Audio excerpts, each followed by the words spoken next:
Morning, Calgary police need your help today trying to figure out if a man found dead is a victim of murder. The man has been identified as 44-year-old John Thomas Polak. Officers responding to a call at an apartment building in the 200 block of Heritage Drive Southeast Monday afternoon this week. That's when John Polak was discovered. At first, his death was not considered suspicious, but the medical examiner has ruled the cause of death as undetermined. Anybody that saw this gentleman anytime after 8 p.m. on Friday night, whether it had been later on that evening or into the early morning hours, we would be very interested to hear from those people. At this point, detectives had not determined whether Polak's injuries are consistent with a fall, with a medical condition, or if he's the victim of foul play. A Calgary woman could be facing a life sentence after being convicted in the death of a student from the U of C. 18-year-old Brett Weiss died after being stabbed at a house party in the Northwest in January of 2013. An 18-year-old woman is guilty of second-degree murder. She was 17 at the time of the killing, but the Crown says it's asking the judge in this case to sentence her as an adult. If the court agrees, the woman would face an automatic life sentence with no chance of parole for at least 10 years. If she's sentenced as a youth, the maximum sentence is 7 years.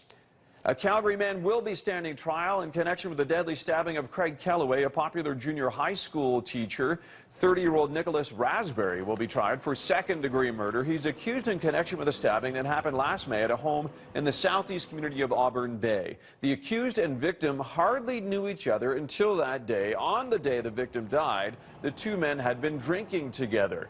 Craig Kellaway taught math and science at David Thompson's school. A trial date for Raspberry will be set in June. Outside of Calgary, two stabbing rampages to tell you about this morning. One in Toronto, the other just outside Pittsburgh. We begin in Pennsylvania. Armed with two kitchen knives, a 16-year-old boy with a blank expression stabs and slashes 21 students and a security guard in a crowded hallway at a Pittsburgh area high school.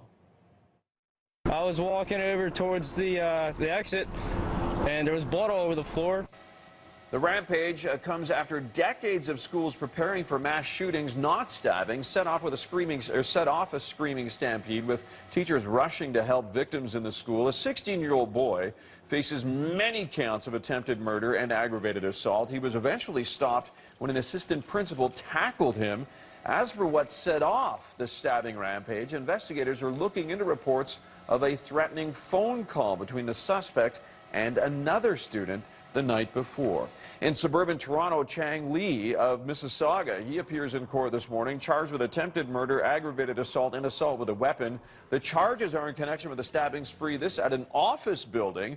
Police say a man in the process of being fired attacked people in the office. One of the victims is a woman who is still in life-threatening condition.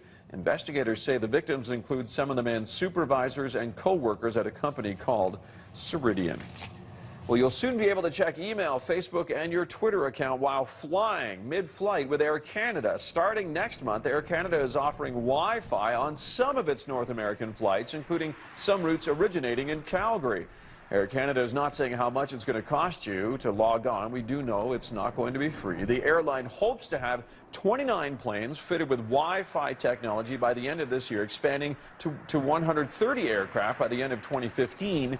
Air Canada, by the way, teaming up with GoGo to offer the service. The move follows WestJet's announcement that it plans to offer in-flight internet service on some routes. That's your news. 7:08. Well, -1 right now at the airport.